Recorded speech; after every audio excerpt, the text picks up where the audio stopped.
All right. Hi, everyone. Welcome back. Thanks for coming. So we only have a couple more panels left. Very, very exciting, cool stuff. I'm going to, again, keep everything. I'm actually a minute early, which I'm proud of. I feel like I'm on, like, German time.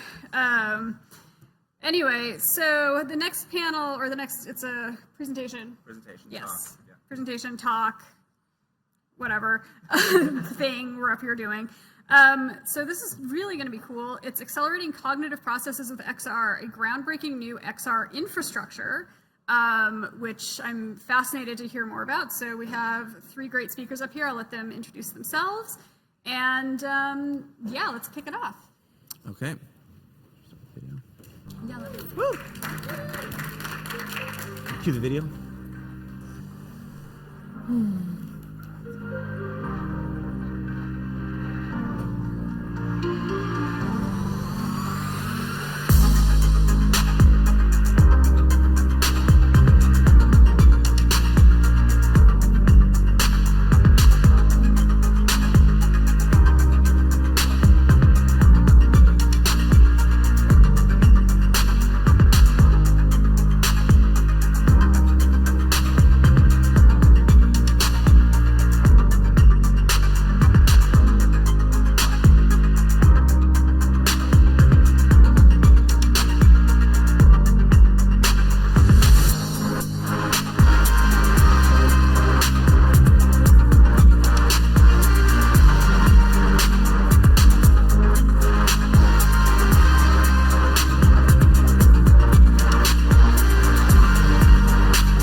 Thank you. My name is Pfeiffer. I'm an advisor for PerceptionGrid.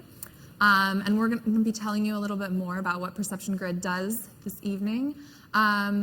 First of all, I came to this project because I've always been fascinated by how XR helps us learn. I've done sort of spatial VR projects in the past that helped us understand spatially how we learn, but I think AR in particular has this huge potential for changing how we learn and also how we collaborate through context. And we see that through some of my favorite AR and computer vision apps, like Lens. I think that a lot of the computer vision powered AR provides that kind of context to integrate all of these learnings directly into our real world environment. And part of this almost makes me think that it's not necessarily the content, it's a lot more about the context. And we have so much content already available to us from Web 2.0, right? And understanding how do we get all this content into the spatial web? How do we make it applicable to visual search engines? And how do we rethink about how we relate these different pieces of data to each other?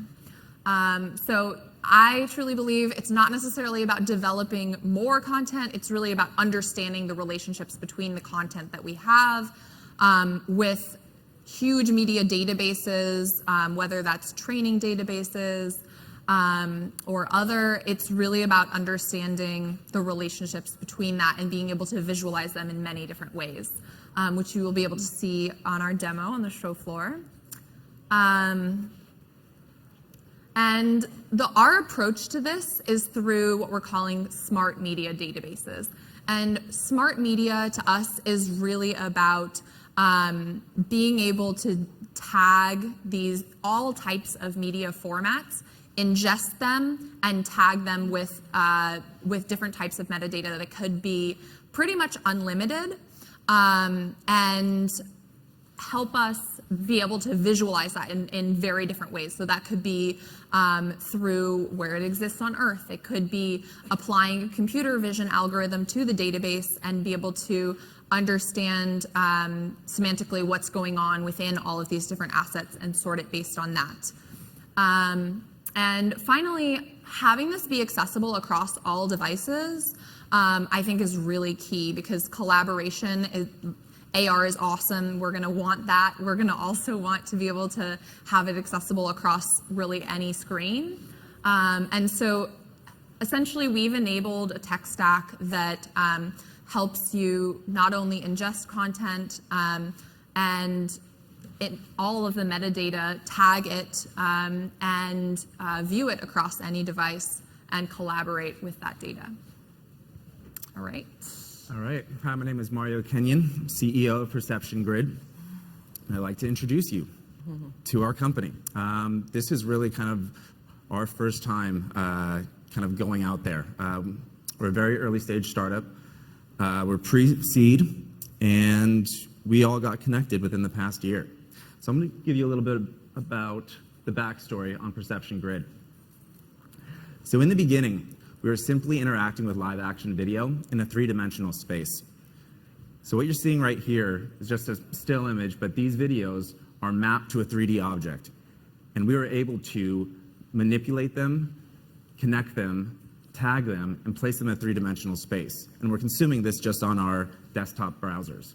And you see all these videos all came from somewhere. They all had technical metadata associated with them. And as we continued to interact with these videos, we discovered that we had created a tool set that allowed for assets to be categorized and connections to be created and constructed in an extremely simple and intuitive way. So the videos that we had shown before all had technical metadata associated with them. Where they were uploaded, Andalusia, Berlin, the Alps, Cairo, Utah, how long they were. And we could connect these assets to each other in any way we wanted to. And so we started experimenting. And we were like, let's look at these videos and let's look at the content and what's in them. And then we started placing these videos into categories: space, dog, building, nature, abstract. Then we realized that we didn't just have to have one attribute for each of these videos. We could place these videos in multiple different categories. We could connect them to multiple different users. And so we began playing around with it. And we kind of discovered that we had created an extended reality asset management system, which is an infrastructure for all current and future tech constructed so that all physical and virtual assets can be connected and customizable relationships can be formed. It allows for total interoperability. We are taking all the content that we've had for the past 100 years, Web 2.0, Web 1.0, and we are now ingesting it into our system, and we can interact with it in a three-dimensional space. So it's device agnostic, like Pfeiffer said. You can watch these videos in a headset. You can categorize them on your computer, on your phone, and you can work in the same system with everybody in your company or anybody who you choose to share this asset with. It's completely device agnostic. The system allows for the live interaction and collaboration between assets and all the users, regardless of the preferred mode of consumption, whether that's on a PC, mobile, or any AR, MR, VR device. What we're calling PerceptionGrid, it's really special because we think that it's a bridge to the future. We have what we call different hives, and each hive can be completely customizable for any company or organization. And what this can do is bringing companies into the future technologies. These different siloed systems, they have all these problems with interacting with each other and connecting, and you have no idea how to get them to talk to each other. We fix that. And Dulce is going to tell you a little bit about how we can do that. Hello. I press this one to go forward? Yeah. Hi, I'm Dulce Bayerga, and I'm going to talk about our technology that we have here. This diagram shows how our layer can fit into your Hive stack of PerceptionGrid. In any tech stack, it illustrates how PerceptionGrid's graphing database interacts with the front-end client technologies, such as the web app storage, video storage, API storage, and the WebRTC, along with the front-end client devices that the grid then communicates across all these devices. When an asset is ingested into the grid, it will be parsed out, and the metadata of that asset will be placed or ingested into the graphing database and will be assigned properties. And you can navigate those properties and search through them, but because they are geolocated and they are contextually placed, you're really navigating the properties. We're able to augment that data and interact with that augmented data in real spaces and tie the real space with augmented spaces, virtual spaces, and with connective collaborative spaces. And we're able to aggregate all of this in a contextual way through the graph. Oops. So because our stack layer is, excuse me, I'm a little nervous. Because the PG stack layer, we are now able to bring you real-time collaboration across the spectrum of extended reality. And this real-time collaboration tool makes it easy for companies to plug into our PerceptionGrid layer and into their technology stack and accelerate their workflow and real-time and interact with their data in a new way and get their workflow to be more optimized and users of the system more collaborative. So we have some industry use cases.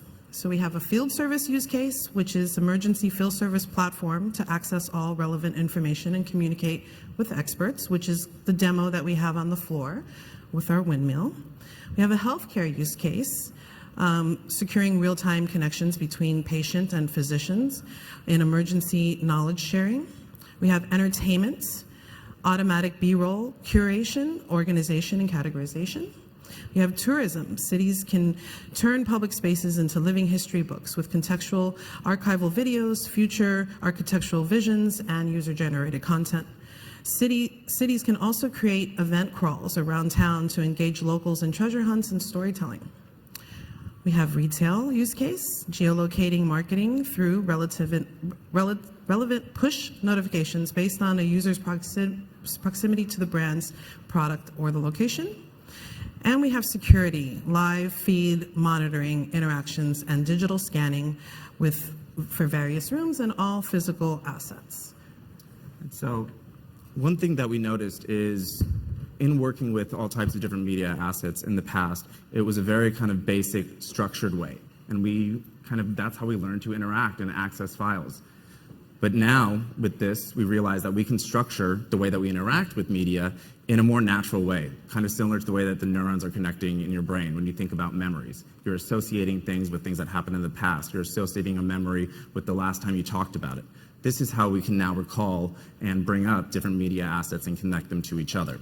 And this is just the beginning. We're talking about incorporating an AI ML and the ability to automatically do this. And with the graphing database that we have, that will learn, and it will understand these navigation points, and it will understand these connections, and it will develop smarter systems regardless of what industry you work in, because all of these assets can be tagged with any type of property you want and connected and then consumed through any device. So we really do think that what we are creating here is kind of a bridge of bringing these old systems, old content into the future that can be consumed with all the immersive technology that we're seeing out here on the floor. So what will you build on the grid? And that's PerceptionGrid. And wanted to leave some time at the end to answer any questions you might have, whether that's, just can you explain this further, or have you gone into this, or how much money are you looking for? Really anything. All right. Well, let's see. How should we start the bidding? Like panel out, like at Christie's or something. I feel like that's the NFT panel where we have to Right, NFT panel. But alas, we are not in the NFT panel. This is, I think, much cooler, but that's just me. All right, so good. We've got like 12 minutes, so a lot of time for questions. If anyone has questions, anything they want to learn more about, this is super fascinating. So, all right, let's go over here. Hey, folks, thank you. My name is Raul. I'm curious if you can walk us through the windmill use case that you're demoing on the show floor. Yes. So the idea behind the windmill use case was we wanted to create a system for emergency field service, where let's say you have somebody who's out there on the field and they're all by themselves. And what happens in these situations is there's a lot of knowledge that they need to understand on how to fix something that's broken. And maybe they don't have all of that knowledge in their brain. So what we created was a system where you get notified by the SCADA system that a windmill is down. You then go and you see geolocated where that is. And you can look at, it's been raining here. There could have been a flood. Was there fire damage? Was there bird migration? So you get all this information. And then what we have is as you're scanning the prop, we have a micro wind turbine, but in theory it would be a bigger one.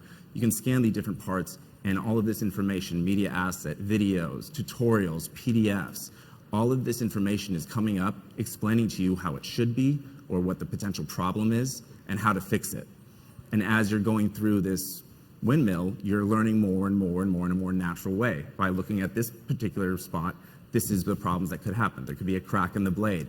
There could be a bird that hit it. There could be some chewed wires by some rats. And after all this time, if you still can't really figure it out, you will have a phone an expert. Call a friend. And so the expert can come in, and in that same system, they could be on the other side of the world, they're looking at this windmill, and they're like, you know what? I saw this problem maybe 10 years ago back in Iowa. I know how to fix this. And then they can send you information directly. So we have real-time collaboration as a peer-to-peer. And so you are able to send them files, assets, whatever you want directly inside of that system, so you're never leaving. Now, the field service person can be in a headset, and the person who's an expert can be on their phone or can be on a desktop all the way around the world. And so this interoperability makes this a much easier process.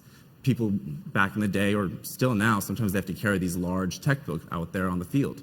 Now we can put all of that information in a textbook into this system and allow you to talk with other employees, bosses, experts from around the world who can also view what you're looking at the same time. And this is the kind of, it's a micro wind turbine, but this is the kind of first system or hive that we thought could show from beginning to end how this could be useful. Now, something like that is also really relevant in healthcare. You imagine a secure patient-doctor, patient-physician situation where they can't access that doctor, but they're looking at them, they're calling other people, they're sending them videos of what to do, what to look at, how to fix it. And this can be kind of applied in a new way for lots of different companies to create new systems that they haven't thought was possible yet because they've been following this structured way for so long because we know one way to interact with video, we know one way to interact with PDFs. Now we're saying that you can create a system totally unique to what your company needs using the perception grid. Can I interject something? So one key thing is not only are you seeding it and interjecting your content around a windmill, but it is also aggregating through the graphing database and machine learning any content that's out there on the internet that is tagged or hashed with that kind of problem or that kind of model of windmill. And it doesn't necessarily have to come from your organization. It can just be pulled from anywhere. And it's totally up to you if you want a closed system or you want an open system. There's the ability to connect different hives so they can learn from each other, or if you want it to be very secure, you can make it very secure. It's also interesting when thinking about how do we scale this up. Well, we're talking about healthcare and we have a hive, we've got to follow HIPAA protocols. But those are going to be different than the protocols in different parts of the world. In Europe, it's going to be different. And so this particular HIPAA compliant hive will learn the system. But it's going to be different for a healthcare application somewhere else, but they can be connected. And so this is really kind of this hive understanding. You have things coming in and you have this really beautiful system that's organized and constructed in the right way that your company wants to construct it. Thank you, great question. Thank you again for the presentation. I'm over here. Oh. In terms of accelerating cognitive processing, are you actually measuring that in any way? And does the tool support, end user abilities to implement their own metrics or anything like that in terms of seeing its effectiveness when applied? So this is something that we've talked about. We haven't implemented it yet, but we do believe that we are going to be constructing different ways to interact with each other, to communicate and learn. So we've already known that there's studies that vastly say that learning in virtual reality or augmented reality greatly improves the cognitive process and your retention of it. We want to use that similar understanding when we're connecting and collaborating with other people, but also other media assets. So you are learning a lot more by interacting with them in the right way, as opposed to simply the way that we've been doing for years and years and years. And going into the future, when you have people in different headsets, you have people on their phone, you have people who are still using their desktop computer, the ability to connect these different ways together is what we're talking about by improving the cognitive process of collaborating. But yes, we are also very early, but these are all ideas that we have. Thank you. I think we have time for one more, so here you go. Excellent presentation. Can you talk a little bit more about how the tagging goes and kind of is that automated, or how does that work? Because that seems to be kind of an important aspect. Yeah, so that's our machine learning in the graph database, the graphing database. It does automate and learns over time. So the more you seed it with categories, the more information you give it, the more metadata that it takes from these assets, the more it learns and knows how to associate across. And we'll even give you suggestions of how to tag it if you're bringing in different kinds of content for yourself. And it can be automatic or manual. So right now, obviously, the technical metadata, that's automatic, and that's there.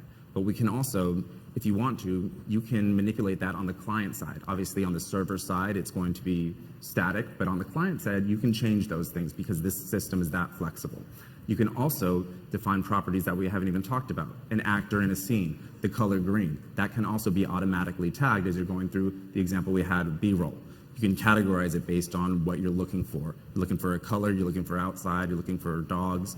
So all of this can either be manual and you say, I want to know about this particular content and I want to connect it. Or it can be something like the length of the videos. You want to see just 1 minute videos from your entire asset structure.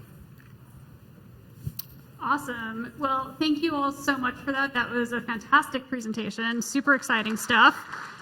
All right, we have 9 minutes until our next talk. So stretch your legs, bio break, snack, get a beer. You didn't hear that from me.